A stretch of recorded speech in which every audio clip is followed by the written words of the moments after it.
Hey gang, hopefully you enjoyed this week's show. We talk a lot about what happened in the storm, but also what's going to happen after this storm. Hurricane Milton has pushed through and dropped a bunch of rain, pushed a bunch of things around, but we've got a great fall fishery that's setting up right now, especially on those outflows. Captain Justin and I get a touch on that just a little bit so that you guys and gals can know where to go and what to do, and hopefully you enjoy the show. Well, good morning, guys and gals. We appreciate you tuning in every Saturday right here to Catch a Memory Outdoors. I'm Captain Jim Ross, and we actually have power back on at the station, so you guys and gals get to listen to the radio program this morning and hopefully take some of the, divert some of the energy that you've been putting into cleaning up around your house and turning that into something more productive, like getting out on the water and having some fun. Because that's what we're getting ready to do this coming week. Obviously, this past week has been a little trying for everybody that's lived in the Space Coast area. But you know what? That's all right. We live here because we love it here, and we'll deal with a couple of rain showers and a little bit of wind once in a while. Although some of those guys and gals out there that enjoy the show are kind of suffering this morning. I know that there's people without power, and there's people that are flooded, and so it's an interesting scenario that some of us have made it through the storm okay, and some of us have not made it through as good. So hopefully you guys and gals out there aren't suffering too badly, and you can get out there and do some fishing this week and take your mind off of, or this weekend, and take your mind off of what you guys and gals have been messing with the last couple of days since Hurricane Milton went through. Captain Justin Ross in the studio this morning. Good morning, buddy. Good morning. How's it going? I'm wide awake. Got my Wawa coffee this morning. Had to run the generator last night, as you know. Yep. Had to run the generator last night because even though we had power all through the storm, never lost power through the storm, FPL came over and turned our power off last night at 6 o'clock. Yep. And said, we don't know when the tree crew is going to get here to get the limbs off of the line, but we got to turn your power off. So yeah, shut the whole block down. Which makes no sense to me because we had power for 36 straight hours through the storm, after the storm, and now the storm is long gone, and now we don't have power. Yeah. So we're on the generator. And then them showing up and being like, I don't know, tree crew might be here in the morning, maybe. Maybe, yeah. Well, I'm just thankful that, many years ago, I bought a generator to go camping with. And I bought one that I thought would be big enough yet small enough. You don't need this oversized giant thing. So I bought one of those Honda generators. It's a little 4-stroke, real quiet. It's not one of those loud 2-stroke ones that you can hear 3 streets over. And you helped me get some drop cords run. We got the air conditioner running, little portable roll around air conditioner. We got that running, so we slept good last night. And set it down on 69 and just kept the nice and cool in the bedroom, if you will. Yep. And got our deep freezes running and our refrigerators running off of it. So I was kind of wondering whether that thing was actually gonna be able to run all that at the same time. And it's doing fine. Did good? Yeah, doing fine. Yeah. And that AC unit y'all got is kind of beefy. Yeah. I mean, carrying it in there last night, it was heavy. It's like a 12,000 BTU unit. I actually bought that. They had those things on sale, and I bought it to put in the garage. So 1 year, hopefully before I die, we can clear the garage clean the garage out and actually use it as a workspace, instead of just a storage facility. Yeah. And plug it into that window in there and actually have some AC going on. Have some AC going on in there if we need it, because it does get hot in the garage. Well, hopefully you guys and gals out there are doing pretty good this morning. Man, between the storms, the fishing was great. Yeah. I mean, I can't believe how good it was. Hopefully, it will continue. I know we've had a lot of fresh water come into the system. Man, the water's high in the rivers right now. River Road. I was talking with John and Helena Wilkes. They stopped by. We had about 200 avocados fall off the tree. And so they stopped by and grabbed a bag of avocados. And they were saying that they live down in Cocoa on the River Road, north of 528, where the road gets real low, up by Twin Lakes. and they said they're basically just driving back and forth to their subdivision Through puddles. Through the river. Yeah. The river's flooded all the way up over US 1 there. And so he's like, I'm just trying to go slow and not sling a bunch of salt water up into my undercarriage of my truck. But I said, well, did you get a chance to get out there and catch any of those fish that are probably swimming back and forth across the road? Because you know how snook are. They want to go find that source of fresh water, and the baby tarpon do the same thing. So,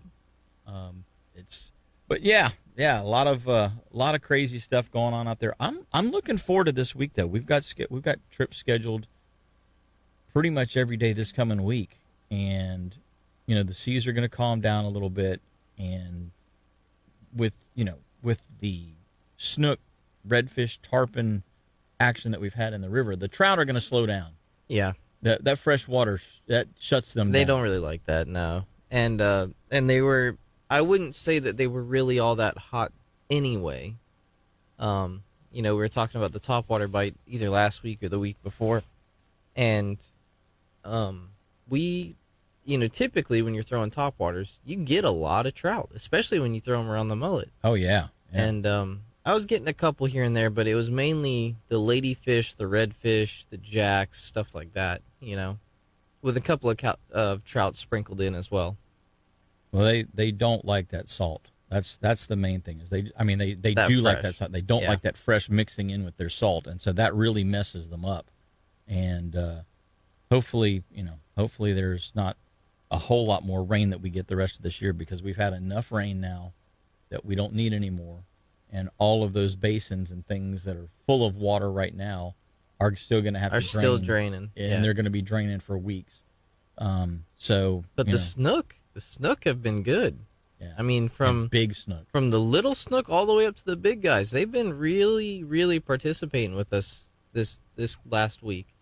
Now, you were fishing in the Indian River. Your last trip was in the Indian River. And you had a bunch of snook that day. Yeah, we had. I mean, literally, I found this one little pocket that they were sitting in that the water was flowing out of, and every shrimp we cast up in there was getting eaten by a snook. The biggest one we got was 27 inches, so not a monster, but a pretty good sized one. And then we had multiple that were just little 12 to 15 inch guys. And I mean, literally, it was this one pocket. And actually, it was one specific corner of the pocket. You pitch a shrimp in there, and before, so I had a guy who was, he wasn't very good at casting, so I was casting it in there for him. And before I could even hand the rod off to him after the cast, it was getting hit. He already had his snook on. It got to the point where I was like, I'm gonna hold it for a second because he's gonna hit it, and I have to set the hook. Because every time I hand it to you, he's biting it during the handoff, you know, and feeling the tension and spitting. Yeah, exactly. Yep. That's funny. And then, of course, tarpon. Yeah, I mean, the tarpon are, anytime you get that fresh water, the tarpon are all over it, looking for those bugs and lizards and frogs and whatever else they can find to eat in it. So, it'll definitely be interesting to see what we have going on out there this week. Well, I'm looking forward to getting back out. The whole week was basically shot for us this week, and unfortunately, that just it kind of puts a damper on being able to send people in the right direction. But obviously, right now, with all the fresh water coming in, the salinity is going to be changing. The trout are moving to deeper water. So I would say if you want to catch speckled trout, obviously, find those deep 4, pockets. 5, 6 feet of water is where you're going to want to look. They're probably not going to be along too many of the shorelines. There may be 1 or 2 bigger fish in there, but the majority of the trout are going to move deeper. They're going to move to the middle of the river. They're going to be around bridges and spoil islands, things like that. Especially the spoil islands where there's hard drop-offs. Yeah. That's where I expect to find them. And then the fish that are more tolerant of the fresh water, the redfish, the snook, and the tarpon, are going to be in those outflows as long as those flows are flowing. But you found one spot where the water was actually flowing into the marsh. Yeah. And then it was circling out of it down in the south end of it or something? Yeah, it was coming weird. Back out? Up north, everything... Well, so I started down south, and everything was flowing out like you would expect. South of Titusville. Yeah, south of Titusville. And everything was flowing out like you would expect, and then I started working my way north. And as I worked my way north, it was like the flow got a little weaker, and then eventually the last spot that I stopped for the day, it was flowing in. It wasn't even flowing out. It was flowing into the marsh. So, And that might have been a function of the wind. yeah, it's got to be either the wind was pushing the water in the north that direction, and then, was filling up top in the north, and as it was coming down south was flowing back out. It had to be something like that, because I pulled up on that last culvert pipe, and I was like, man, we're opposite with what we need to be here, Yeah. And it could be a function of, when you're in the Indian River, it could be a function that, the higher stages of the higher tide stages were filling the Mosquito Lagoon way up. Mm-hmm. Which was then spilling over. Pushing pressure through Haulover. And then the whole north end of the Indian River, from Shiloh all the way around through Turnbull and then back down through Mims, you've got multiple inputs there, especially Turnbull Creek. Turnbull was flowing underneath US 1 up between Scottsmore and Oak Hill.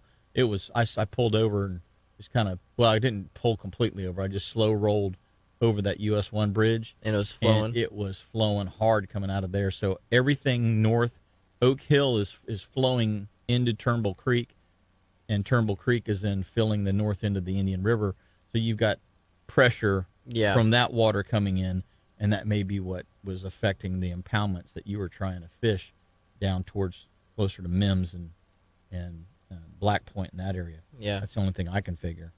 But yeah, when you told me that water was flowing in, I'm like, that's weird, because you wouldn't expect that. Usually that's not how it goes.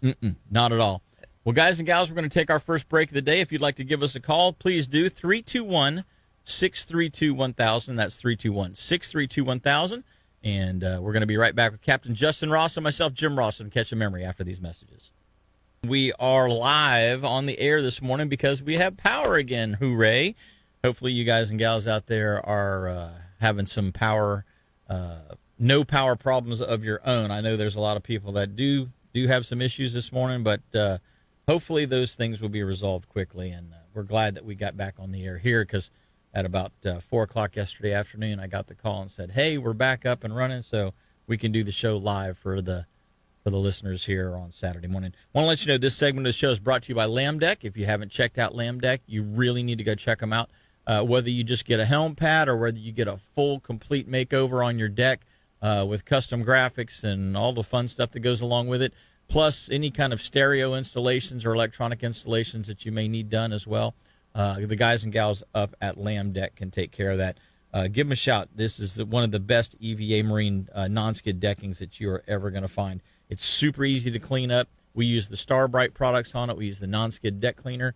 It lifts the stains right out of it, the blood, the fish mess, all this. Well, you just heard the commercial over the break there about what all the stuff that it leaves, that it picks up, and what it does not leave behind. So good stuff, and check them out there at Lamb Deck up in Titusville. 321-505-4888. Justin, we were talking about alligators, and now that we have freshwater flow into the lagoon, there's a lot more alligators here the last couple of weeks. A lot more. Didn't hardly see them at all, earlier in the year. They were way back up in the marsh doing their thing. But yeah, now we've I ran into 4 or 5 of them in my trip, in one trip, which is like I hadn't seen 4 or 5 of them in a month. Yeah. So it's actually, what's funny is Shay was asking about, with that water flowing in, what the plan is, what we plan on doing with all this super extra high water that we've got going on. Yeah. And for me, I mean, it's a lot of mangrove fishing, because the fish are a lot more comfortable. They have a lot more space to run around in the mangroves, and actually, you can hear them way back in there a lot of times. Way up in there. Especially when you get down towards Sebastian and the trees are bigger and the branches are longer and the root systems are more robust. It's like, wow, you can hear them way back in there. Sometimes popping at glass. Yeah, you'll get a good cast in there, and you're like, oh, that's got to be there. And he's 10 feet past that is where you hear him hitting stuff, And so I mean, it's. I also think that with the deeper water, the fish feel a little more comfortable on the flats as well. I find that, especially the flats where there's grass, the trout tend to stick to that 3 to 4 foot depth. Yeah. I feel like that 1 to 2 foot stuff is okay, but they really like that 3 to 4 foot stuff. And especially now that the fresh water Yeah. is coming in. Yeah, and so I think that is helping us on the flats as well. But I would say I've mainly been targeting, where the water's flowing out, the mangroves, and then those little bit deeper flats that you can find. Even if there's calorpa, even if it's not grass. Yeah. Just any kind of bottom cover, as long as it's not barren sand, is better. Yeah. They do not, I mean, we've talked about it before, but anywhere that there's no cover for them, they just get picked off by the dolphins. Yeah. I mean, immediately. Well, and the fish that you see there are always jittery, they're nervous. They don't if like... they're even sitting there. Most of the time because we are getting grass back and calorpa back in the lagoon systems, most of the time if you're on a shallow flat that has no cover, you see those fish are transitioning. Yeah, they're moving. They're moving from point A to point B. They're not sitting in those zones. So that is a key thing that you point out, is make sure that they have cover to hide in. Yeah. Yeah, and it's calorpa isn't quite as good as the seagrass is. Not nearly. No. But it's still something. Yeah.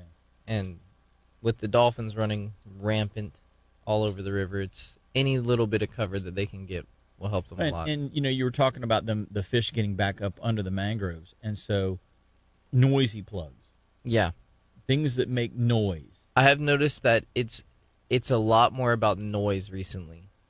And whether it's because the water's deeper and so the bait is further from them, so you need a little bit of extra attractant, or they're way back in the mangroves and you got to kind of get their attention. Hey, look at this out here and come eat this. And first thing in the morning, they seem to be much more receptive to coming out. Yes.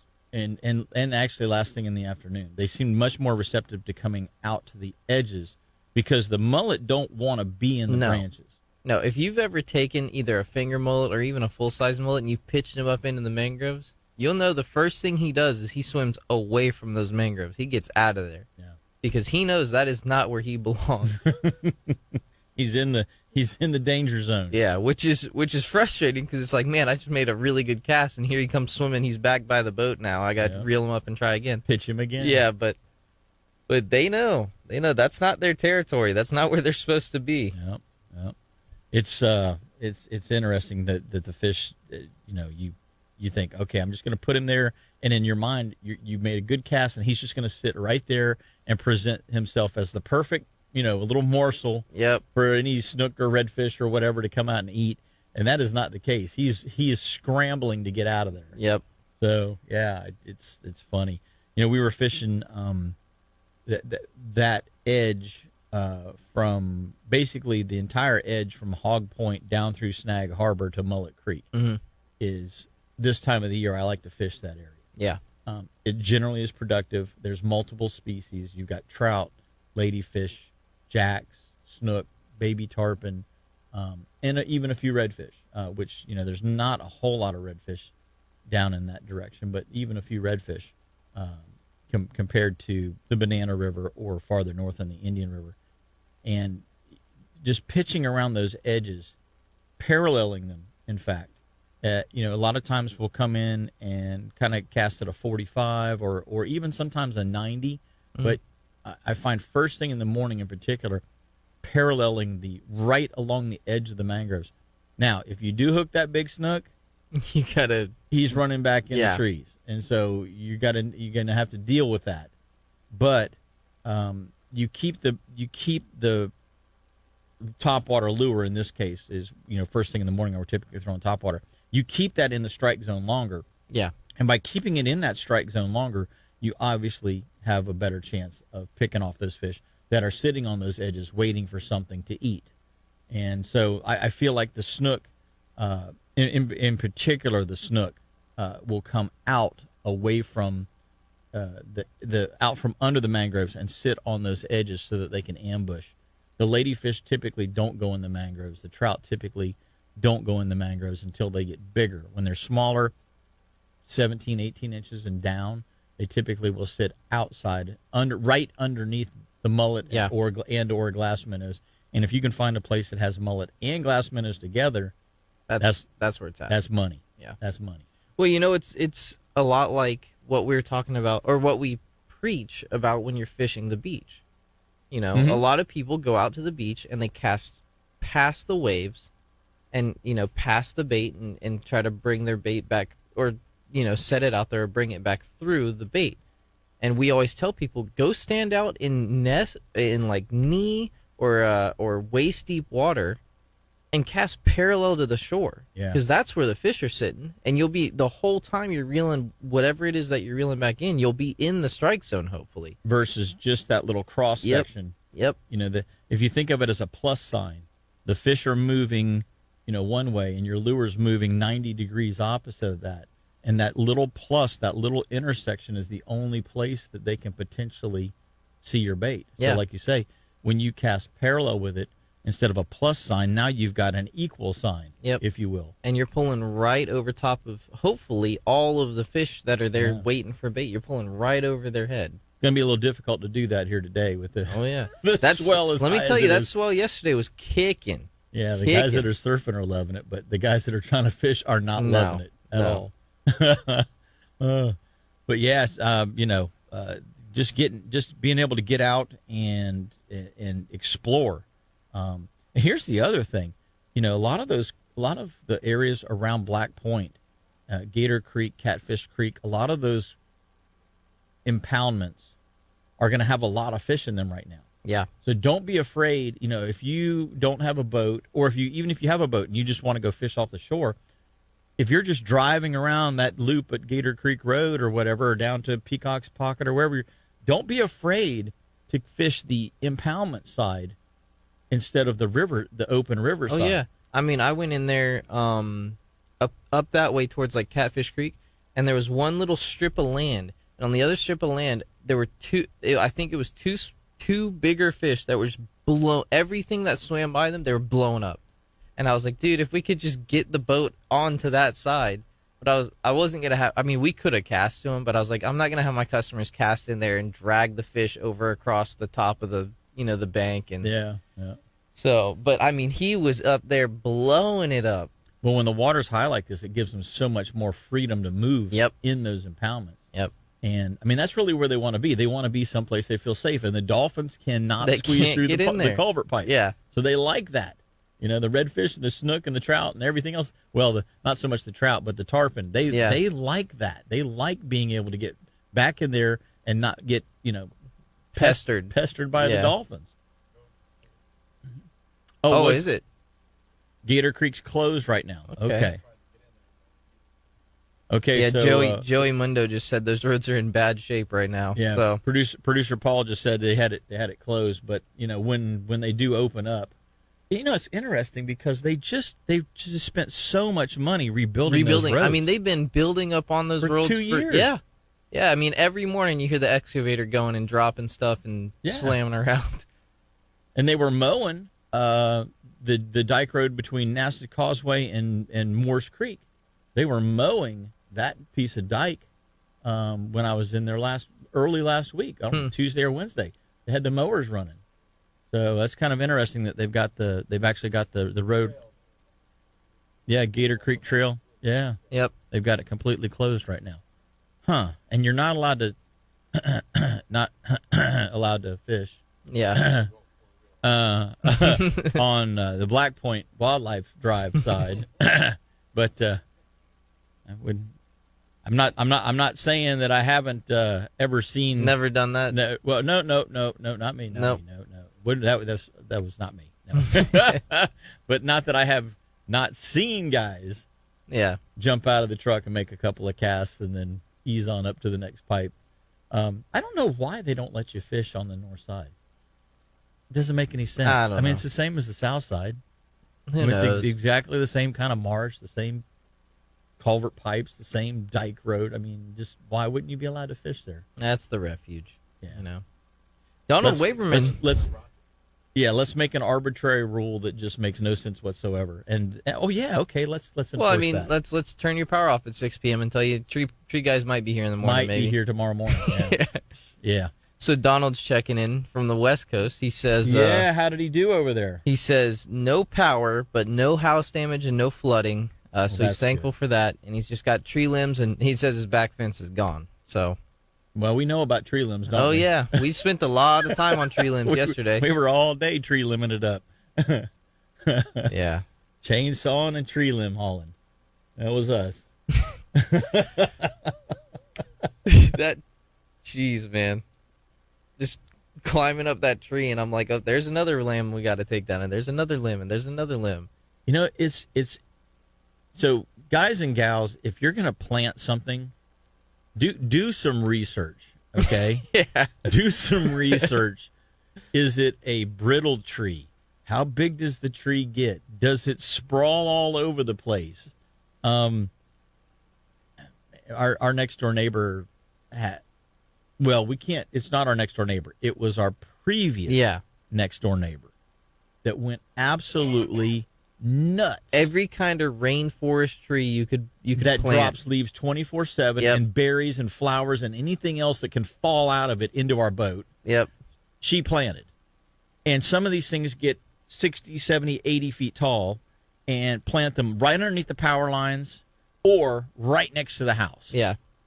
And so now that, I mean, we were helping the next door neighbor clear her place because she had broken limbs and all kinds of stuff, and we had broken limbs too. Unfortunately, our avocado tree took a pretty big hit, and we had some big branches come off of it. And I think probably because it had a lot of fruit on it, it was real heavy this year.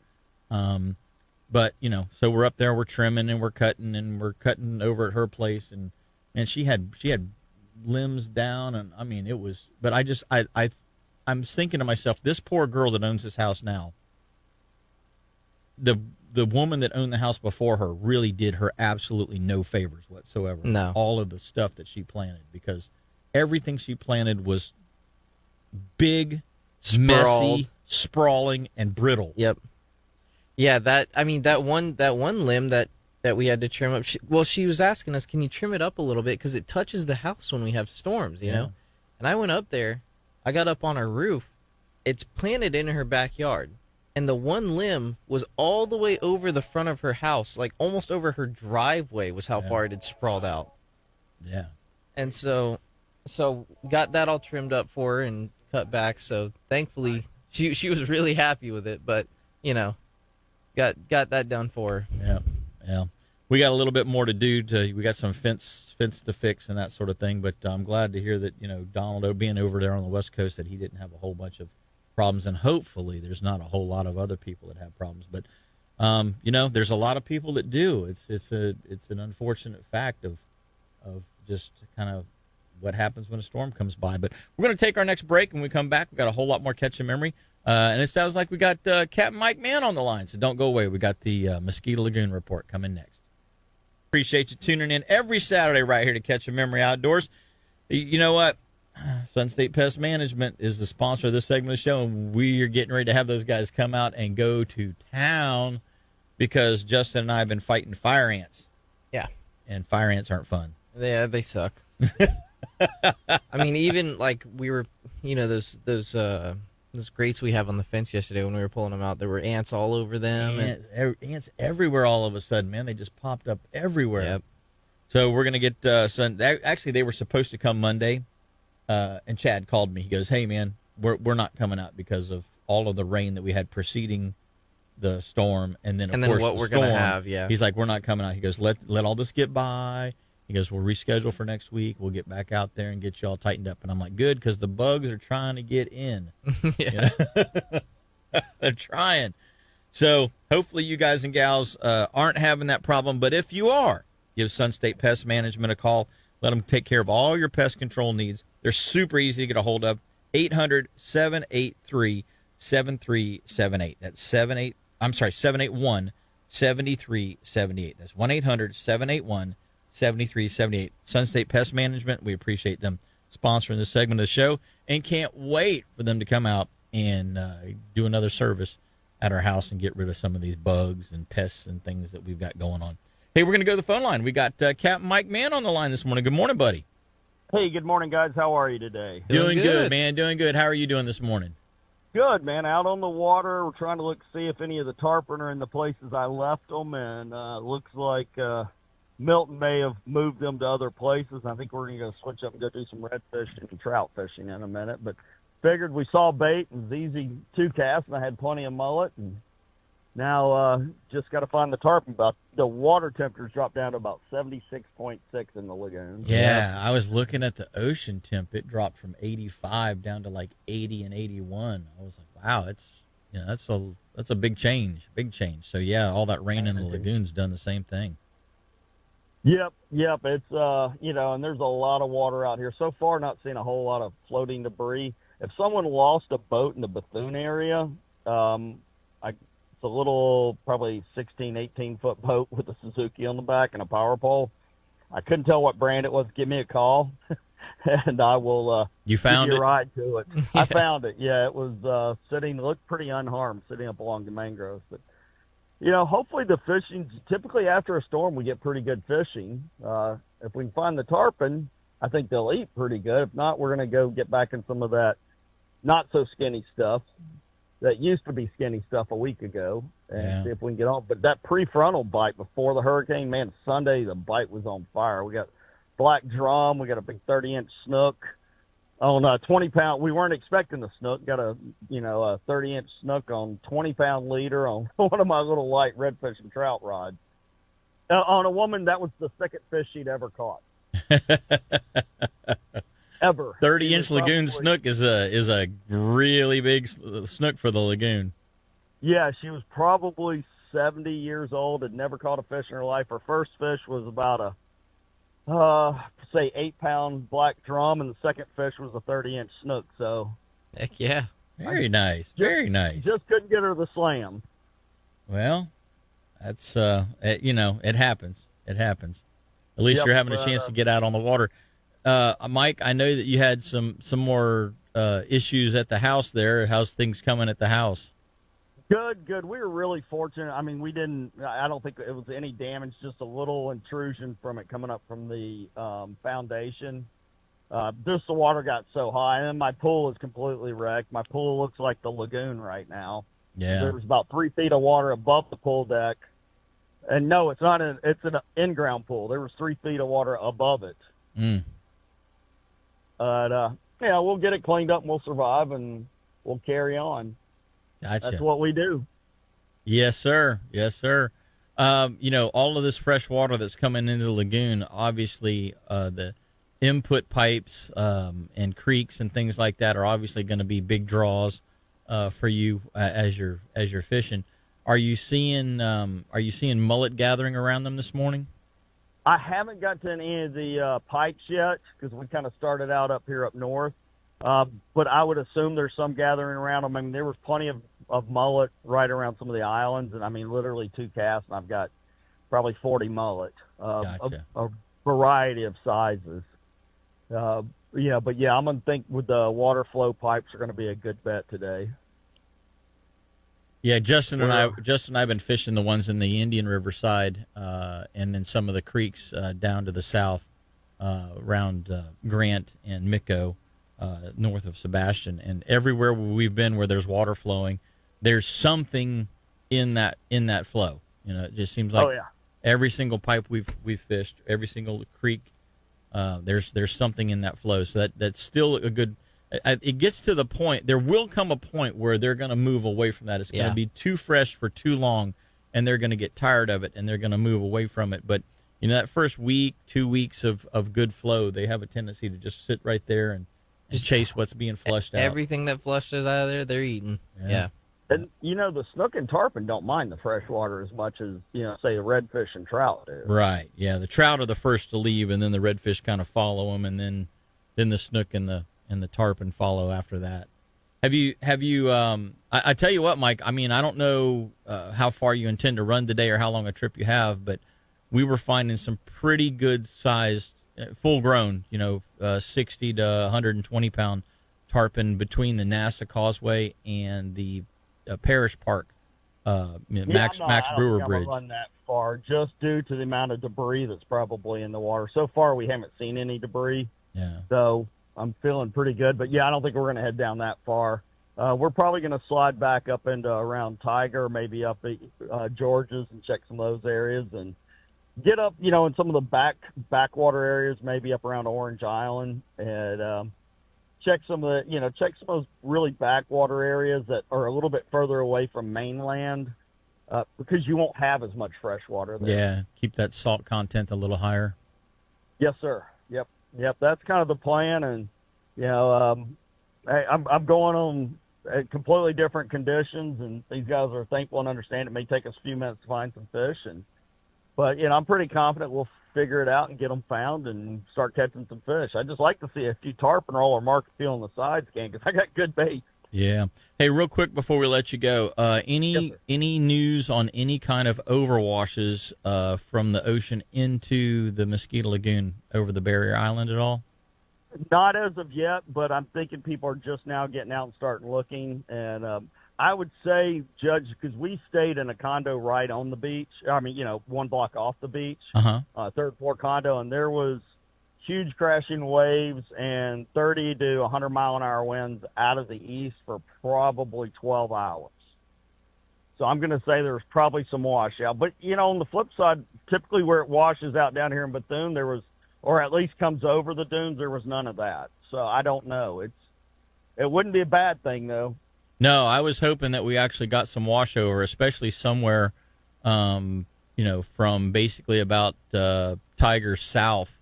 Anywhere in there, if we could have gotten some washover, or if we did get any washover, I mean that's just a huge bonus for the lagoon system to get some salt water back in there with all of this fresh water that's going to be going into it. That's correct. If there's going to be any, I would think it'd be down in that area too, because the eye passed a little bit south of us. I think the eye basically passed over you. It was right over top of my house. Yep. Yeah. Yep. And we were part of the eye because we had a period where the wind just went almost slack. Yeah. We had about 30 minutes with no wind, maybe an hour, and I was like, wow, okay. Walked outside, walked the dogs real quick, and then came back in, and then all of a sudden it started blowing, and it started coming out of the northwest. Yeah, when that backside eye wall hit, it was more intense at our house than it was within the south, front east south side of it was. The north side was actually more intense. Yeah, oh yeah, I'm sure. And we were fortunate. There's a lot more wind damage than flooding damage. There's still a lot of flooding in New Smyrna area. And please, guys, if you're driving, most of the water's receded, but don't go out driving through them at 10 miles an hour. Drive through at 2 miles an hour. Yeah, Brian Pounds was telling me yesterday he had, taped up his doors and everything so that trying to keep the water intrusion from coming in there. And he said there was guys driving down the street just creating these big wakes. Yeah. Hollering at them to slow down, because there's not water in the house right now, and we don't need water in the house because you guys are driving too fast. So, yeah, it's pretty inconsiderate. And if it's a light that's completely out, it's a 4-way stop, guys. Come on, we're smarter than this. Yeah. Well, people need reminded. Yep. Well, I've got some days. Yeah, I know, exactly. I've got some days available this month, especially now. We've had some days open up. I've had some cancellations due to their lodging. It's going to be a good time to go fishing. Yeah, it definitely is. This is one of the best times of the year. Between now and Thanksgiving is my favorite time of the year to fish. So. Oh, yeah. I'm looking forward to getting back out there myself. Well, buddy, you guys take care. Be safe out there. Keep an eye on that lower unit. Make sure you don't get a plastic bag wrapped around it. And hopefully you guys will catch some fish today. You got it. If you want to reach me for your lost boat or anything, or for a charter, give me a call at 386-295-5991. You can follow me on Facebook, Fat Fish Guide Service, Instagram, CAPT Mike Mann with 2 N's. You can go right to my website, fatfishguide.com. Guys, get out there and catch a memory and be safe. All right, buddy. Take care. Thank you, guys. Yeah, that's one thing you got to really be careful of after the storms with all that wind blowing around, all of the plastic and trash. Yep. Man, it's all it takes is one bag over your lower unit, and you're riding along, and all of a sudden, boom. Yeah, not good. So, guys and gals, we're going to take our next break. If you want to give us a call, 321-632-1000. Captain Justin Ross and myself, Jim Ross, are going to be right back after these messages. Is Engle cooler time, and of course, those of you guys and gals out there that are without power, you are loving your Ingles right now because it's keeping your stuff cold. You can run down and grab another sack of ice, throw it in there, and keep your food from spoiling. And of course, anytime you're out on the boat or out camping, out hunting, I mean, we bring our Ingles with us everywhere we go. Yeah. You know, they just stay in the vehicle. Mine stays in the back of my car. Yep. And Stays in the never truck, moves. stays in the car, stays in the boats. Just stays on the four-wheeler, you know, ratchet strapped down on the rear of the four-wheeler. Just if you guys and gals really need a good quality cooler, you need to go to inglecoolers.com. Lifetime warranty and just really, really good stuff. So check them out at inglecoolers.com. And, of course, they've got that new 60 Ultralight, which is a newer version, an upgraded version of their tried and true, you know. They always say bear proof. Ingles should probably say that they're like great white proof. Yeah. Yeah. They are tough. They're just tough. But anyway, you can check out all the cool stuff at inglecoolers.com, and we appreciate them sponsoring this segment of the show. Has anybody got any questions on the Facebook feed or anything? So we got a couple good mornings. Bo Bergeron, he's on generator in Orstein, but he's here. Yep. And River's on his way up, but he doesn't have any flooding yet. Danny Beard said good morning and happy belated birthday to you. Thank you, Danny. Yep. Mike Delator just came in, said morning, and then Donald says Florida's been pounded this year. Prayers to everyone out there. Yep. Very, very cool. Very cool. Yeah, there's you know, that this time of the year, if you don't have a boat, it's not as easy to get out and wade because the water's now dark, tannin, and deep, and deeper, a foot or two deeper than what it has been. And now the alligators are now out everywhere, running around throughout the lagoon system. They've come out of those back marshes and things, and they are out. And I'm telling you, do not hit one with your boat. I hit one. I actually hit one that was sleeping. He was laying on the bottom sleeping. And a couple of years ago, and that was about $2,800 worth of lower unit damage because we needed a new prop shaft. I was gonna say you probably bent the prop shaft. Oh yeah, yeah. So just be careful because they are, even if you can't see them. You know, I mean, we look like the bobblehead dolls, you know, with our heads just swiveling all over the place, moving, looking here, looking there, constantly, right? But if they're asleep and they're laying on the bottom, and you're only in 2.5 feet of water, guess what? You can find them. You'll find them. Yep, you will find them. So just be careful out there. Be careful out there.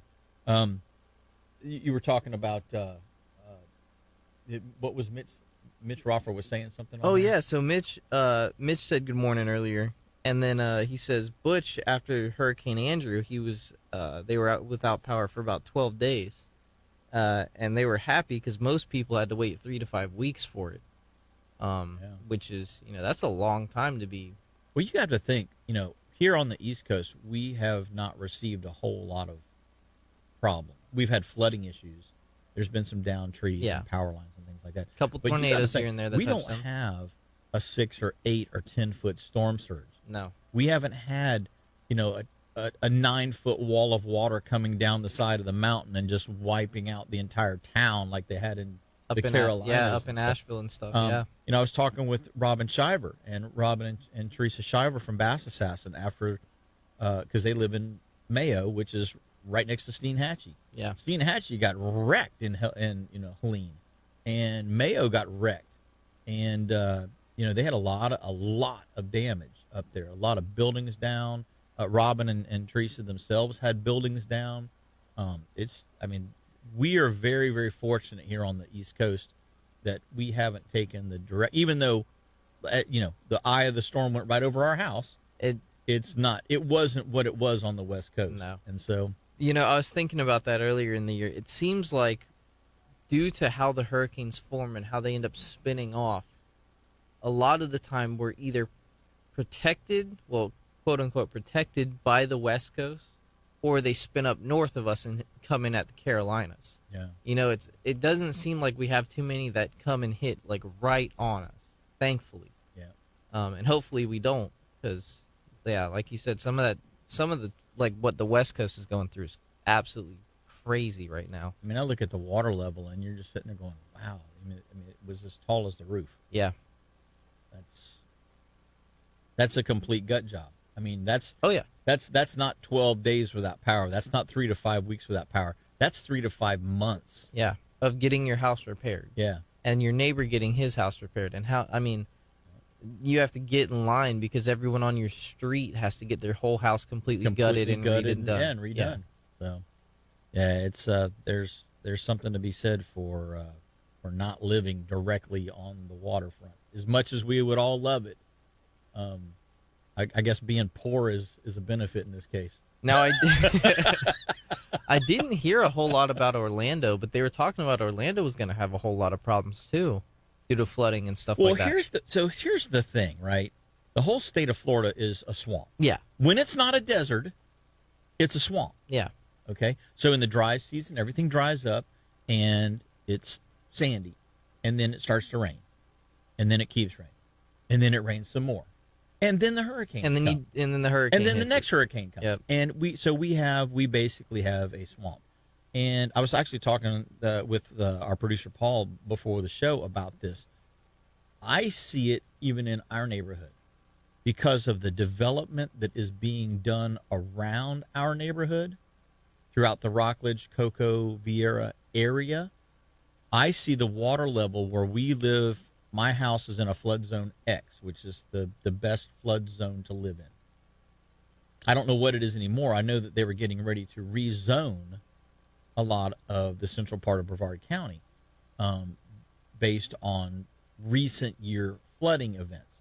Well, the problem is that what used to be high ground, all of the older subdivisions that were built in the 50s, 60s, 70s, 80s, that they built up. They were all built a little bit higher than the surrounding floodplain, and you didn't go into the marsh. You didn't go into the swampy areas. You didn't go into these areas that were really low and build.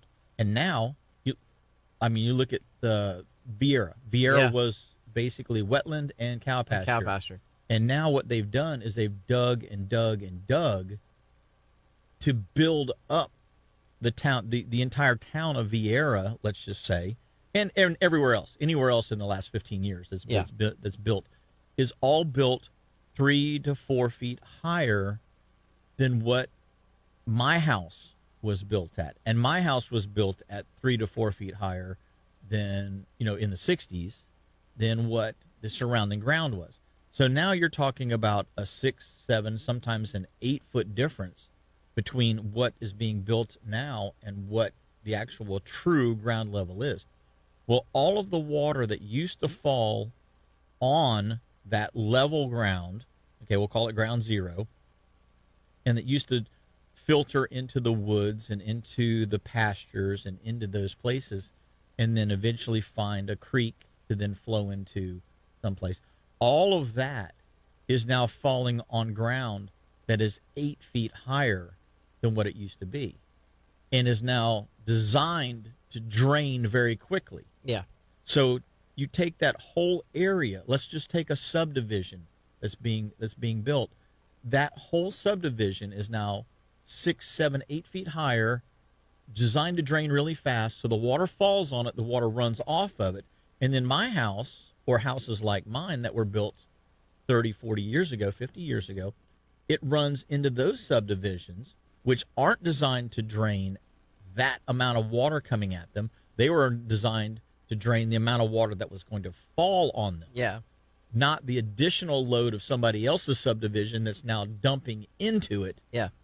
And so now you find that you're having problems with houses that were built in the 60s, 70s, and 80s because the stuff that's built in the 90s and 2000s and to current is flooding them, and they can't dissipate that water out of them quickly enough to get it to ground zero where it really should be. Yeah. And so all of these guys, these quote unquote engineers that are building these developments, in my opinion, they need to, before right now, this is my thought process as a lifelong resident of Florida and a homeowner.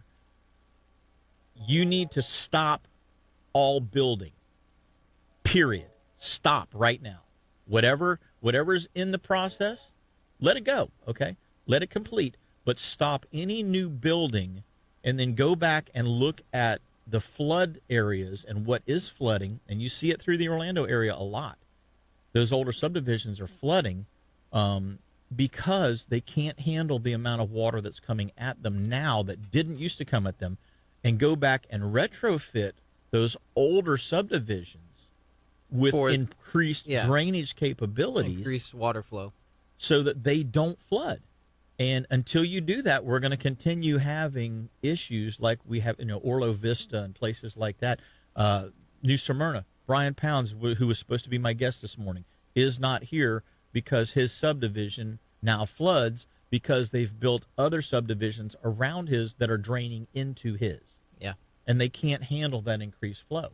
They can only handle what they were designed to handle, not somebody else's washover.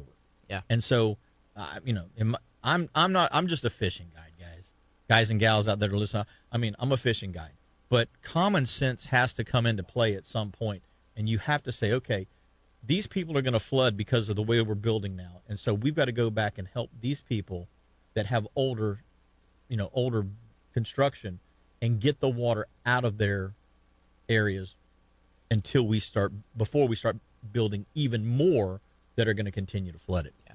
That's just my opinion. We're going to be right back. We got a top of the hour break, and we got a whole lot more. We got a whole nother hour coming at you with Captain Justin Ross and myself after these messages, so don't go away.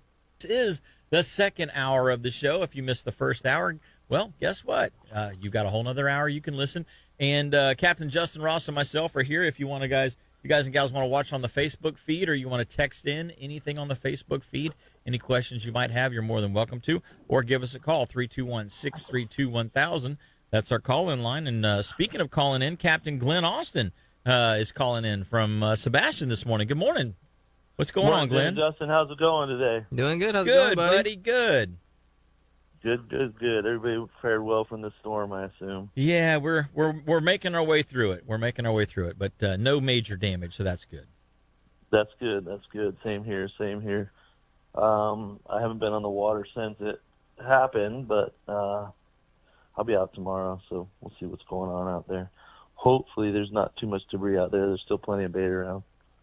Well, Mike Mann gave us a call from Mesquite Lagoon, said that the bait situation was not a problem. However, the tarpon had moved from where he had been finding them, so he was on a mission to find those tarpon. Well, that kind of makes sense. Everything was on the move, I'm sure, from that storm. Yeah. Everything will be a little shook up, I'm sure. But hopefully, like I said, there's not a lot of debris in the water. That was my fear, too. A lot of docks down there in Sebastian, and a lot of them get torn up in these hurricanes, but hopefully it's not too bad. And the snook bite is half as good as it has been before the storm, because we had a really, really great September snook bite in the lagoon. Glenn, we were talking about that a little bit earlier. It's amazing, even up in the Cocoa, Merritt Island, Titusville, Mims, Scottsmore area, we are seeing such a good snook bite this fall. It's really, really exciting to see those numbers of fish and the size. Normally you get up into the northern part of the Indian River Lagoon system, and you're talking about snook up to 22, maybe 24 inches, and we have been catching multiple fish up into the 30-inch range, which is really surprising and just a lot of fun to catch. Yeah. Yeah. Yeah, that's awesome. I know a lot of people complain about managing the species, like the closure of redfish, and we can't keep more than one snook, or closing down the trout to keep them, the take limits way down. But there's so many people fishing here now, and so many people want to eat fish, and it just kind of shows that management is working a little bit for certain species, maybe not all, but definitely for the snook. Well, we're starting to consistently catch redfish again. Right. Yep. Compared to not seeing one for a week, Yeah. Well, between the closure and CCA restocking. Yeah. That's a two huge benefits to the lagoon system. And I don't know what you guys see up there in the northern end, but I know I catch more redfish in the fall than any other time of the year, even in the spring. But, they just follow the mullet run, and with the lackluster mullet run we've had, we still caught quite a few redfish, and some good ones too.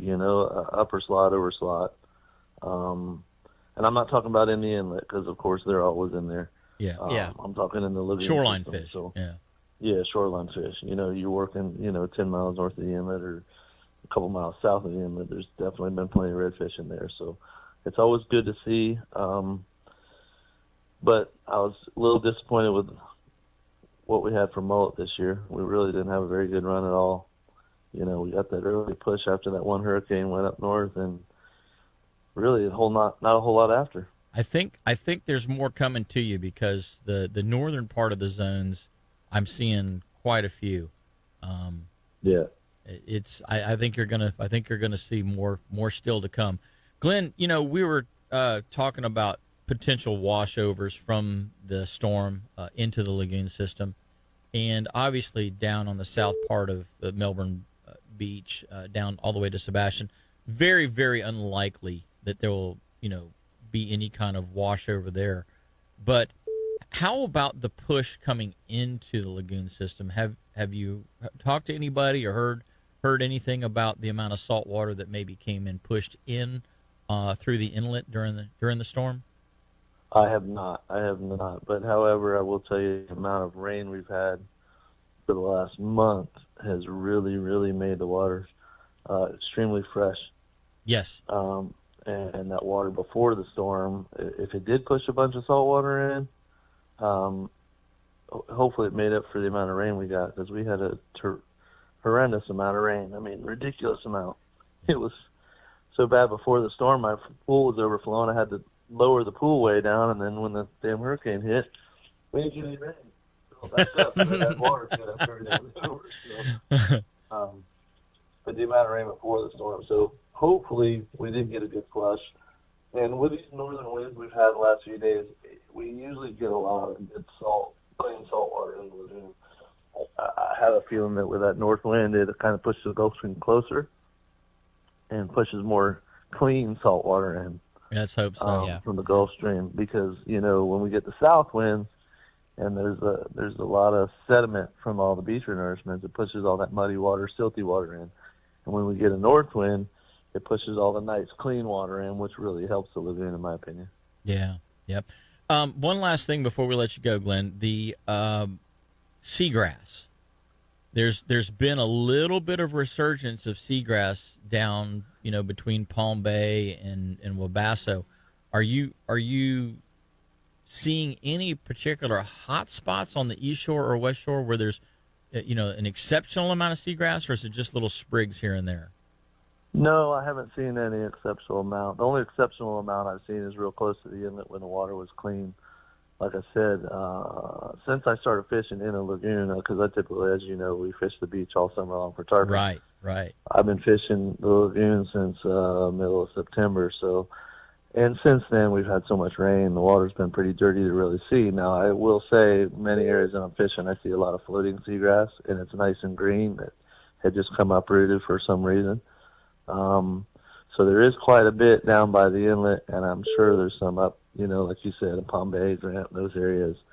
But I haven't seen anything except for, I will say the flats at the inlet was very, very rich with seagrass.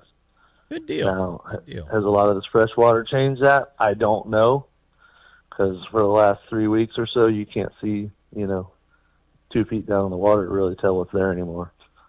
Yeah, once that tannin gets in there. And I noticed that, fishing around the crossroads area between the Sebastian River, the Sebastian Inlet, and then, of course, the north and south sections of the Indian River, either side of that area, lots of freshwater inflow right there from the Sebastian River, and lots of, like, I don't know, algae or sediments, or, I don't even know what they are. It's just little things floating around in the water there. Yeah, correct. And there was a lot of freshwater vegetation coming out of the Sebastian River. Yeah. Floating in that area, too. So that's my fear, is a lot of that stuff is just going to get rid of what grass did grow. But I got my fingers crossed that a lot of it stays, and or some of it stays in it all. It'll help repopulate the area. Now, last week I did skip a couple of pompano. Yes, sir. Yes, sir. We did too. So I'm getting excited about that. I'm hoping that we don't get hopefully no more rain for the rest of the year, and November really kind of gets salty again, and that pompano bite really kicks in as we start to get some cooling temperatures. Last fall, the pompano was pretty good, and also the permit. When the pompano is in, there's the permit in a lagoon. So we caught several permit in a lagoon last year too. That's awesome. Nothing giant. Still fun to catch though. Well, and you always, for some reason, seem to find a bonefish or two around. Yeah. Typically, going into the winter and the spring. So we'll see. It's always a nice surprise. They're never very big, but they're always a nice surprise. Yeah. But like I said, for the last two falls, we were able to fish some permit on the flats there south of the inlet a ways, and they were getting on a couple of the islands and stuff, and you can see the school swimming around. So that's always a good thing. Well, buddy, we appreciate the call and the report, the update. Be safe when you get back out there tomorrow. And how does somebody get a hold of you if they want to do some charter fishing? You can reach me at 321-863-8085 or goingcoastalcharters.com. Goingcoastalcharters.com. Captain Glenn Austin, Sebastian's finest. We appreciate the call this morning, Glenn. Thank you, guys. Have a great weekend. Thanks, You buddy. too. Yeah, we're going to take our next break, and when we come back, we got a whole lot more. So don't go away. Captain Justin Ross and myself are going to be right back with more Catch a Memory after these messages. This segment of the show is brought to you by Petrucci Insurance, and of course, some of us are dealing with insurance. Hopefully, not too many of us. I know we aren't really dealing with it, but for those of you that are, obviously, it's not a fun thing to have to deal with an insurance company.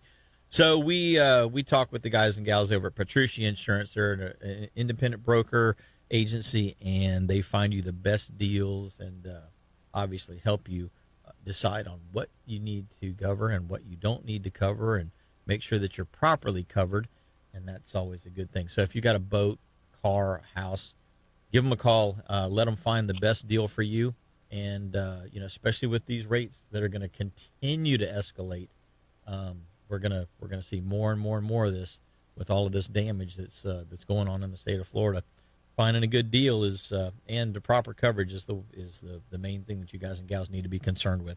So give them a call, 321-632-1200. That's 321-632-1200, and give them a shout today. Let's go to the phone lines.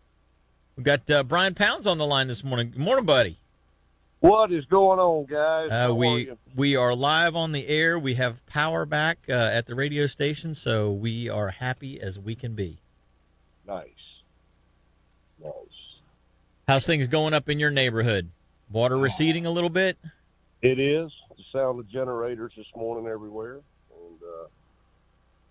and it was another wild ride up here for sure, man. Have you made it to your place in the hill to check it out? I have not. I was going to go up there right after the radio show this morning, but I'm on the generator now because FPL came to my house last night and shut the power down in my backyard for the entire side of the street on my block.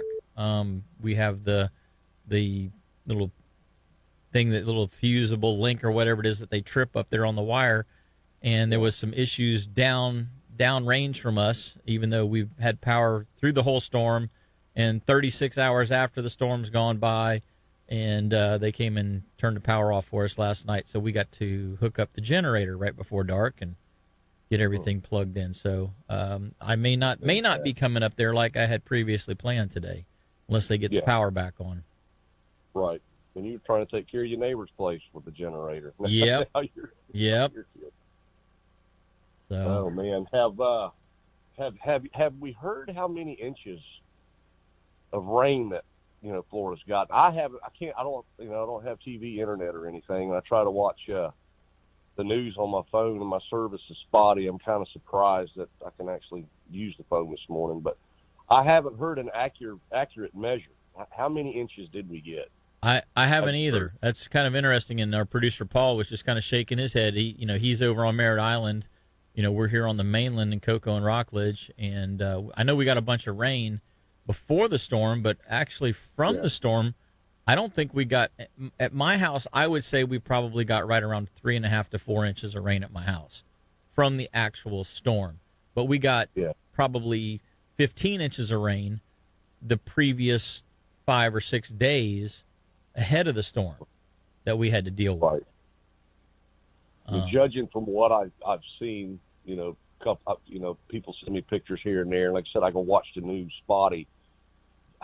I want to say easily 20 inches up here. Daytona probably more. Say, now, that's just a guess. New Smyrna and Daytona definitely got a lot more. The north part of the Space Coast and the north part of the listing area got a lot more rain than we actually got in the southern part. So you are definitely correct about that.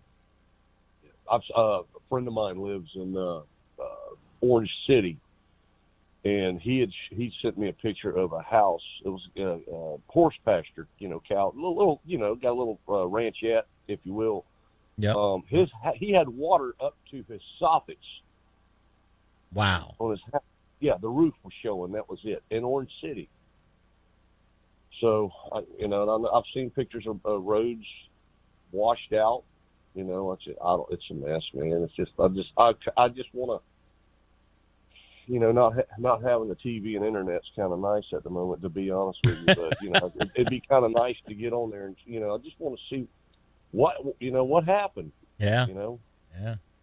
Well, I can tell you the West Coast got beat up again. I haven't seen. I heard about Tropicana Field's roof blowing off. Yeah, it got beat up again. Yes. I don't know what happened. I probably don't want to see it. But well, how long till you get back out on the water again? Well, I got an email last night from the refuge that they're trying to get ramps back in order. Todd sent out a big email, and I think they were trying to get the haul over to clean it up and see what was going on. And I guess he said it was still under. I guess from what I read in the email, it was still underwater, or it was just too difficult to clean up at that time. Yeah. But from what I gathered also in that email is that Biolab and Beacon 42 are destroyed. Have you heard that? I have not. They had everything closed down. Our producer Paul was trying to get up there and cruise around on Gator Creek in his Jeep yesterday, and he said Gator Creek was all shut down. He couldn't get out on any of those access roads yet. So it sounds like the refuge is going to be down for another couple of days. Might have to launch up at River Breeze or maybe up at Edgewater or something.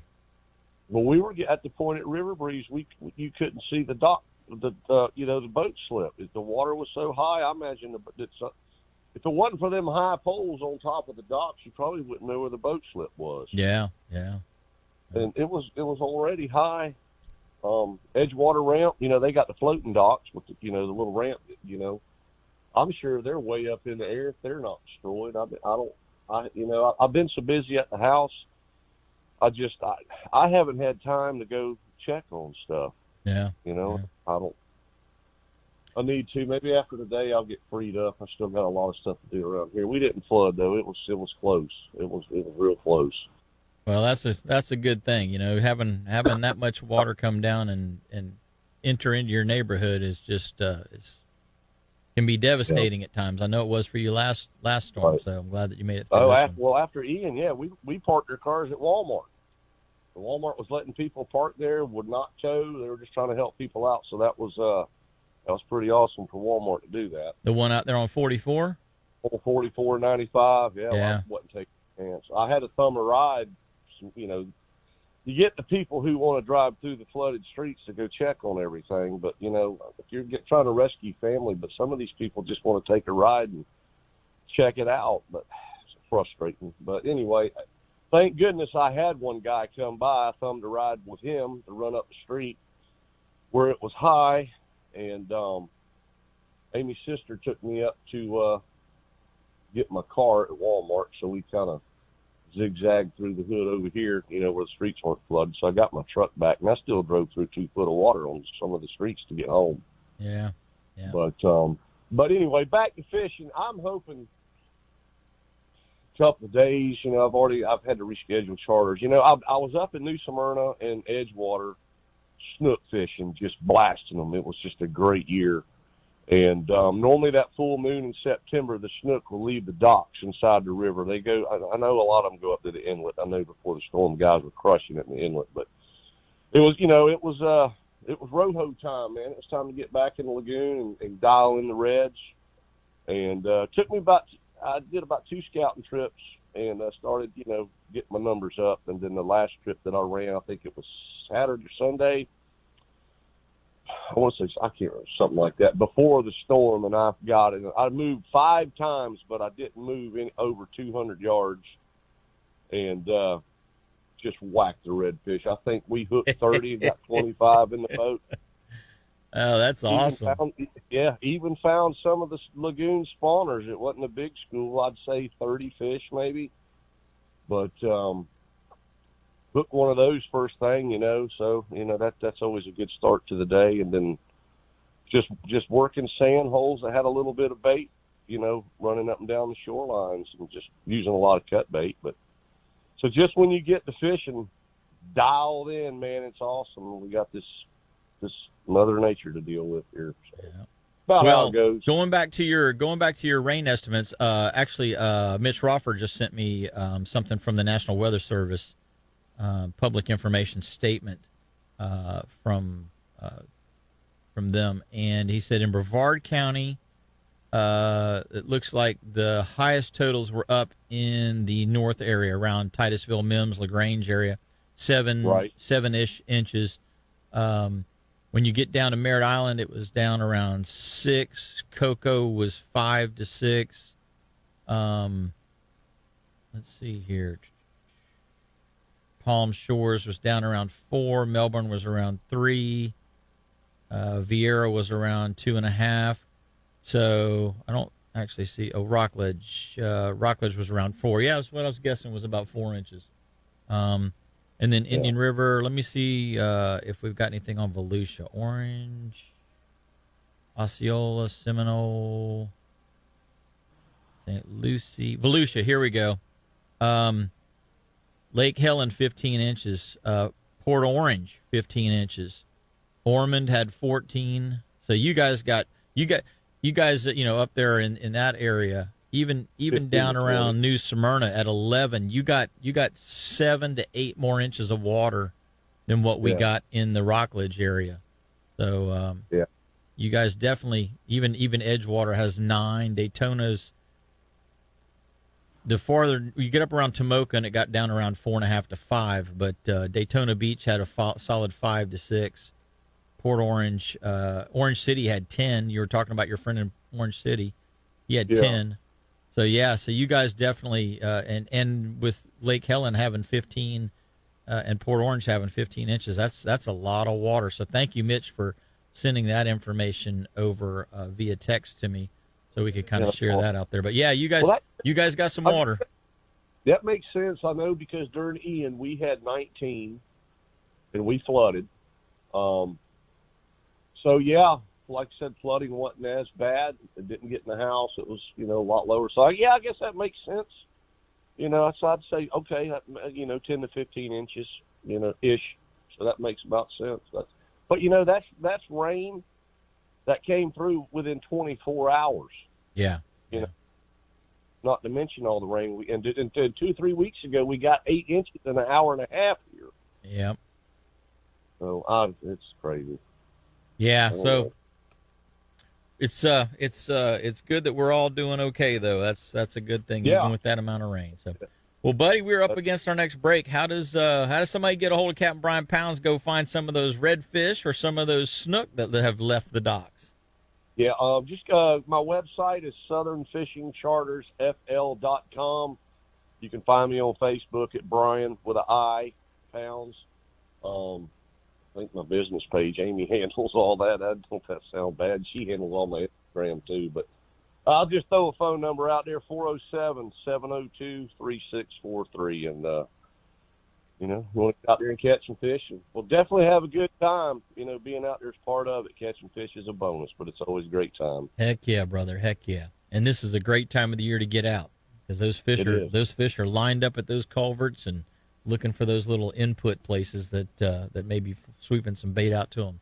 Well, thanks for the call this morning, and I'm glad you guys didn't have a bunch of damage, because I know that last storm you really had some troubles. It was bad. I appreciate it, man. Glad everybody's safe. I hope everybody's safe. Like I said, I hadn't been able to talk to too many people, but all is good with the LBS crew, so we are good. All right, buddy. Well, you take care. All right, you too, buddy. All right, bye-bye now. Hey, gang, we're going to take our next break. We've got a whole lot of fishing stuff that we got to talk about. We've talked about plenty of storm stuff. Let's talk about some fishing stuff when we come back. Don't go away. Captain Justin and myself will be right back. Appreciate you tuning in every Saturday right here to Catch a Memory Outdoors. We have got the couple of things we got to do. We got to do the Starbright Cleaning Solution segment, and Justin and I were actually just messing around with the boats, getting all the leaves and sticks and everything out of them the other day. But, fortunately, right before the storm, I put on some of the non-skid deck wax. And so there wasn't as much, leaf debris or leaf staining as there could have been, which was a good thing because of that. Yeah, that's the worst part about the leaves is the stains. So that's one of the things that we want to let you guys and gals know about. Once you get done cleaning the deck, you need to protect your deck. Put some non-skid deck wax back down on top of it, and keep those stains from reappearing. And also, you're able to get everything off a whole lot easier the next time you go to clean. Let's do the catch conditions real quick. See what's going on out on the ocean, because it's a little bumpy out there still. We got a small craft advisory today, and we got winds northeast 5 to 10 knots. It's supposed to stay like that most of the day. Seas inside of 20 miles are supposed to be 5 to 7 feet with a dominant period of 11 to 12 seconds, with a 2-foot wind chop on top of that every 6 seconds. Gotta like that, huh? Yeah. And then 4-mile weather buoy off Port Canaveral. Water temp is 79 degrees. Seas are 5 feet with a period of 13 seconds. At the 20-mile weather buoy, we have 81 degrees with 10 feet at 12 seconds. Big money. And then 6-mile weather buoy off Fort Pierce is 81 degrees. Seas are 7 foot with a period of 12 seconds. So there's some big swells out there. Swells still coming. Yeah, it's gonna be another day or two. The Gulf Stream's currently 48 miles east of Ponce, 33 east of Canaveral, and 28 east of Sebastian. Our current surf temp at Ponce is 82, at Cocoa Beach is 81, and at Sebastian is 80. And then our tides for today, we have a low at 9:19 a.m., a high at 3:57 p.m., and a low at 10:17 p.m. for Port Canaveral. For Sebastian Inlet, we have a low of 9:51, a high of 4:13, and a low of 10:28. And then our Salooner tables presented by All About Archery, the best times to hunt and fish. Our majors are at 7:57 a.m. and 8:28 p.m. And they'll end around 9:57 a.m. and 10:28 p.m. And then our minor is at 3:28 p.m. to 4:28 p.m. Yeah. Decent afternoon minor, but the major in the morning is not bad. That major in the afternoon's a little later than I'd like to see it. That's for sure. The small craft advisory being in effect, it's not necessarily that the swell is the issue, because a 7-foot swell at 12 seconds, it's not all that bad. Yeah, it's okay. I mean, it's gonna kind of muddy things up, but it's not that bad because you can still fish the mullet run and that kind of thing. But it's that 2 foot at 6 on top of it. Yeah, not fun. Yep. We got a couple good mornings from Orson Tarver and Doug Oliver. And Donald said, "Happy belated birthday to you" over the Facebook feed. And we've actually we got him on the line. Yeah, we actually got Donald on the line right now. Good morning, Donald. Hey, good morning. Yeah, happy belated birthday. Well, thank you. I appreciate that. You're welcome. So how did the West Coast fare, buddy? Oh my God, we got pounded. But let me tell you, thank God for our unlimited mobile data. Because my wife's on her phone watching stuff because we have no power. We're not going to have power allegedly until Wednesday, but they do have a generator to power the fridges. So I've got a stovetop burner, camping stove. So I'm able to do some cooking, got my grill. So I made some espresso this morning, the old-fashioned way. That's the nice thing about having a propane grill or charcoal. Charcoal is always fun to cook on, but charcoal takes a little bit longer. But with a propane grill, you can just throw a pot of something on there and warm it up. You can make grits. If you got a black stone, you can throw some eggs and bacon on it. I mean, power is is a necessity, yes, but it's also it's not it's not a necessity. It's nice to have, but it's not a necessity if you've got some of those other cooking implements that we have. So Absolutely. Plus, I've got a camper. I have a travel trailer, a really nice Jayco that's in my backyard. So my backyard's huge, and so if we needed to go in there, it's got air conditioning. I could plug that into my generator, and that'll run the AC, and it's got water, and everything. So, home away from home. Yep. Yeah, we're going camping in a few weeks anyway at Fort DeSoto, so which would be a lot of fun. But we got lucky. We had no house damage, no water intrusion. Just my back fence is destroyed, and lots of tree limbs, which we cleaned up yesterday. I've got a utility trailer so I'm able to load that up and then bring it to the front yard. And Pasco County will be collecting it. Who knows when? Hey, Donald, we're looking at that storm surge that was supposed to come up in Tampa Bay. Unfortunately, this particular storm went just south of Tampa. Mm-hmm. Did it pull water out, or was there enough of a push preceding the storm coming in? Did it leave the water kind of in the bay? I have no idea because I can't pull up. I pull up the local news. I have an antenna, and I plug my TV into the generator. But I haven't really seen anything, it's just, they're showing pictures of all the damage. It's so depressing and sad. I had to turn it off. Yeah. It gets to be a little overwhelming. It is. And, I have a friend of mine, Capt. Jason Prieto over here, and his house, he lost his entire roof. He's down in Riverview. He was just north, not too much north of the storm, the eye. But he got, high winds, and his roof is gone, and I'm sure so many others, just their houses. So just, seeing pictures of underwater, it's like, oh, my God. I couldn't imagine having 4 feet of water in my house. Yeah, or more. It's just like, it's just, I don't, it just overwhelms my brain, just thinking that. Yeah. So it's just awful, but... we got lucky. I'll take the no power for a week. With Hurricane Irma back in 2017, we had no power for 8 days. So, but no damage from that either. So, but I'll take that any day. I'll trade damage for no power any day of the week. Isn't that the truth? Well, when are you expecting to get back out on the water and check it out again? In 2 weeks. I'm planning to go out there kayak fishing.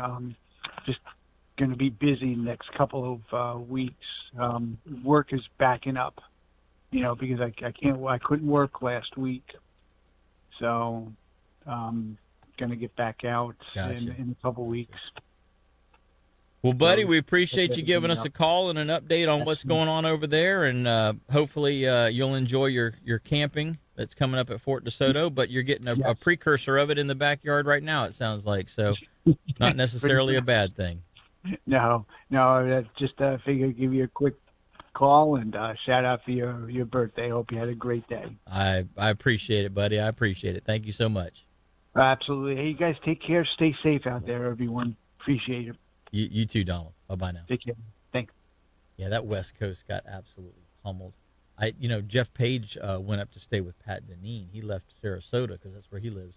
Went up to the Panhandle to stay with Pat, and mutual friends of ours through the Florida Insider Fishing Report show. And I didn't get a chance to talk with Jeff yet, but he was going to try to get back to his house yesterday. Mm-hmm. So I'll probably call him after the show and see, what, because he was at ground zero there in Sarasota. Yeah. Where that thing came ashore. It's hard to imagine that much water coming into your house, being as high as the roof. Yeah, 9 feet of water coming through your... Crazy. Yeah. Crazy. That's, it's one of the reasons I kind of fortunate we live where we live, and we don't have to deal with those sorts of things. That waterfront is nice until it's not so nice. Yeah, I was staying with my girlfriend and her mom for the hurricane, and the water got up, filled their pool completely. So the house that's to the east of them and the house that's to the south of them both flow into their yard, and then from their yard it flows down to the house that's west of them. So it all funnels through her yard into the next yard. And we had two pumps. We had two pumps going, and the neighbors west of them had 4 pumps going, pumping water out to the street, trying to get it all out of there. And it almost came up over the back, the back entryway to the house. Threshold. Yeah, the threshold. It almost came up and in, but thankfully it didn't. Yeah. But yeah, we were walking around afterwards, and the street had knee-deep water in it, and then her house had, calf-deep water on the back patio. One of the things that you have to kind of keep in mind, especially in an area that has a lot of trees, a lot of oak trees, maple trees, those types of trees that lose their leaves real easily, they will clog the grates up. Yep. and the stormwater pipes up. You have to keep, even in the middle of the storm, sometimes you have to get out there and get a rake and just get that debris out of the way so that the water can actually drain into the stormwater pipe. After that first initial wave of water came through, we ran around their whole block and just checked the drains to make sure that, it was still flowing. Yeah. And some of them were kind of clogged, but we couldn't really do anything about it because it was the actual, not just a grate, but an actual drain. So we kind of got a rake and tried to dig some of the stuff out, but couldn't get all of it. Yeah. But thankfully, it didn't seem like anyone really, really flooded over there, and thankfully their house didn't. So. Well, and our friend of the show, Orson Tarver, I was texting him going, dude, you need to take cover. You got a tornado coming, it was coming right almost over his house. Oh yeah. Yeah, it was just about half a mile south of us. It actually hit the Wells Fargo across the street from their office, and it went basically right between their office and the building next to it.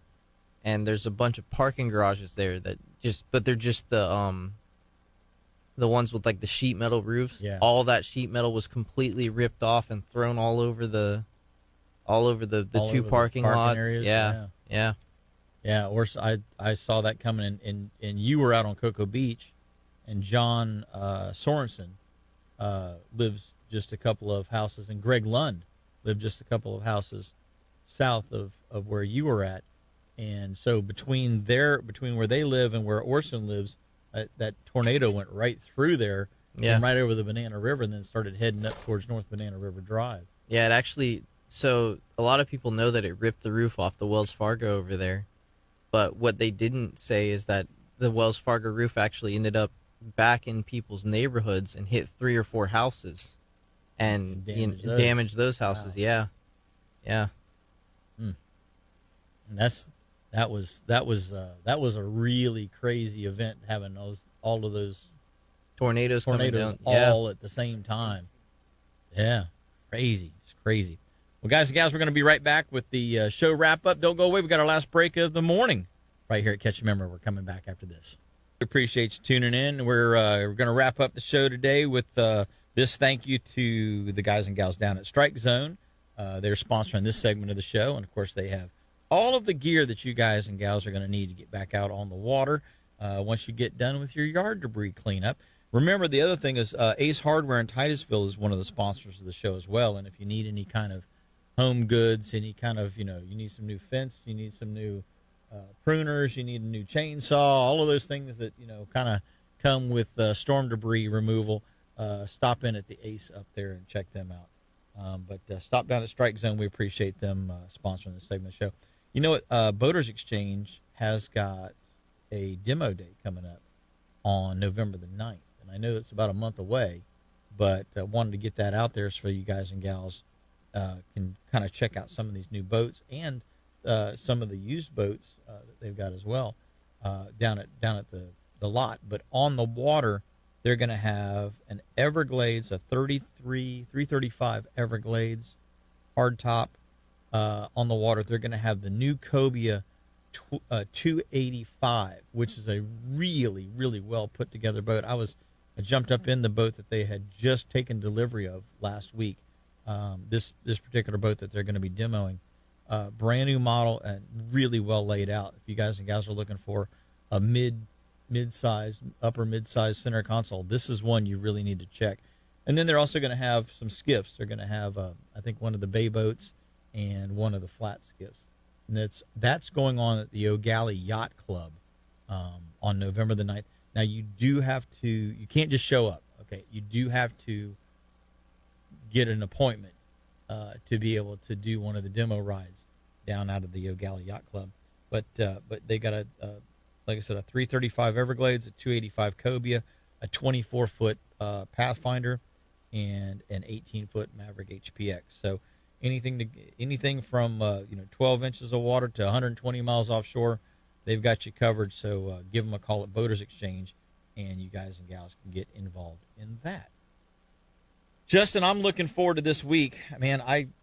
Whenever we have a big shakeup, it's always a big reset. Anytime that we have a storm come by, and I'm looking forward to getting back out there and finding where the fish went to. Yeah. We had good tarpon and big tarpon, that we were playing with prior to these storms. The snook bite's been off the chain. The redfish bite hadn't been too bad. Hadn't been bad, no. And when you sprinkle in a couple of jacks and ladyfish and trout, it makes for a good day of fishing. Yeah, one of the things we were talking about it earlier. We've been been able to go and sight fish for redfish recently, which is a lot of fun. And it doesn't happen. And they've been responding well. That's the biggest thing. That they've wanted to participate in that activity, and so it's always a lot of fun when you get to go do that. Sight fishing is the best kind of fishing. Yeah. It doesn't matter if it's top water, watching them come and blow up. It doesn't matter if you're able to pitch a little jig or a shrimp free line, and work it just right, but to watch that reaction, man, that's what makes it. That's what makes it. I'm not being on the water this past week. Basically starting last Sunday. Yeah. You had to cancel Sunday. Yep. We both, I think, canceled Monday. Tuesday, I had to cancel. Wednesday, we both had to cancel. Obviously, that was, the day that the storm was coming. Yeah.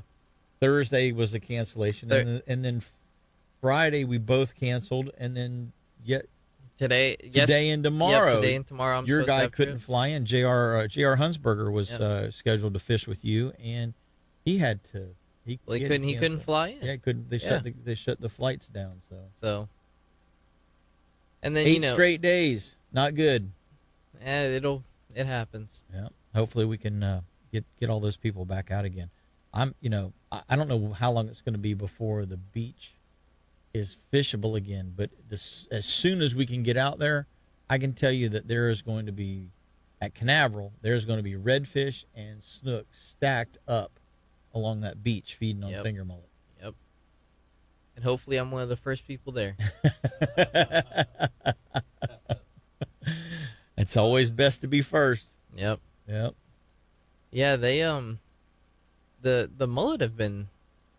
Glenn was talking about. It's not been like super strong this year, but they've been kind of consistent, and one of the things that I've noticed down in the Sebastian area is that there's more fish 100 yards off the bank than there are right on the bank, especially from Long Point up to about Mullet Creek. The bait fish have been way off there. Yeah. I mean, there's still some on the bank. But don't get me wrong. Yeah. But those giant schools, I was down there a couple of days last week, and those giant schools are 100 to 200 yards off of the mangroves. Well, the biggest schools I saw they were all wrapping themselves around the all those stakes that are out there in the middle of the river. Yeah. I mean, the old clam leases. Yeah. And stuff. Yeah, they were all just around those. I mean, I fished the mangroves in the morning, throwing topwater and throwing paddle tails and stuff like that, and I was like, man, I'm just not seeing like a concentration to really throw the net on, because I wanted to get some baits for, typically the bigger snook respond a little bit better to live bait as opposed to artificial. And I'm like, I was just really not seeing the concentration to get the net out. But man, running from spot to spot, I ran by a couple of those stakes, and I was like, they're all over these things. So I just pulled back up around one, got upwind of it, and threw back down on it. And what was nice about throwing the net down there is you also got some pilchards and some greenies, Yep, and some croakers, and a good variety of bait. Yep. So it's always good when you can have more than one thing to throw at them, because some days they'll eat it all, and some days they want exactly a 4-inch greenie. Yeah. You know. Yeah. So you guys were talking about it, but I'm excited to see what the pompano start doing this year. I skipped a couple of them. I wasn't really set up to fish for them. Mm-hmm. But one of the things when I get back down to fish, Palm Bay through Micco through Grant, and, all the way down to Sebastian, there will be a pompano jig rigged on the boat. There will be one rigged up, ready to throw. I'm also looking for the breeders. They're going to be up in the river somewhere. Yeah. And if you can come across them, I found them in the Banana, but I only found them one day. Yeah. And I didn't find them in the Indian River. I looked 2 days. I ran kind of zigzagging and looking, but I didn't fish anywhere north of Paris. I just stayed from basically Port St. John to Titusville. Yeah. And I didn't found tarpon, found snook. The tarpon were on fire one day. Of course, I showed you that video. Yeah. They were on a ball of glass minnows, and boy, they were pounding, blowing them up. Yeah. So looking forward to getting back. Yeah. out Hopefully, and at least some of that is still going on, and we can go look for it. Well, the nice thing about the tarpon is they always want to be in the deeper holes. Yeah. And the deeper holes typically stay saltier longer. So hopefully they won't push out. Yeah. Like Mike was saying that the areas that he normally finds them, he wasn't finding them this morning. But that doesn't mean that he won't find them. He just hasn't found them yet. And, there's a handful of places that you and I fish them. Actually, and I want to go back and check your Goliath grouper spot. Mm-hmm. Yeah, I was just actually thinking about that. Those fish, I was wondering if those fish that I saw down there, the tarpon, are the same tarpon that are now pushing up and making their way towards the north. Because they were moving north the last day that I found them. And then I fished the beach, and then I fished the Banana River. Because other than the tarpon, there wasn't a whole lot going on there. Yeah. So I'm kind of wondering if we have another wave of bigger tarpon coming through, and that's that school, or if that was kind of the school that we were fishing. Well, those calm mornings are good to get out and just run sometimes. Yeah, just go look. Yeah, give it 20 minutes, 30 minutes of just running and looking and seeing if you can see any kind of activity before you actually shut down and fish. Well, guys and gals, hopefully everybody out there is recuperating from this storm. Obviously, it's had a devastating effect on a lot of us here in Central Florida. Hopefully, you guys and gals are not doing too badly after this storm, and you can get out there and enjoy the water. And of course, if you don't have a boat, you lost your boat, you want to just go do some fishing, that's what Justin and I do. And all you got to do is give us a call at Fine Line Fishing Charters, or you can call Justin directly on his phone. What's that number? Yep, 321-505-8217. Call him up. Text him up. He likes text better. Text him up and say, I want to go fish. Me want fish. Me want fish. Guys and gals, till next week, do exactly what we're going to do. Get out there and catch yourselves. Remember.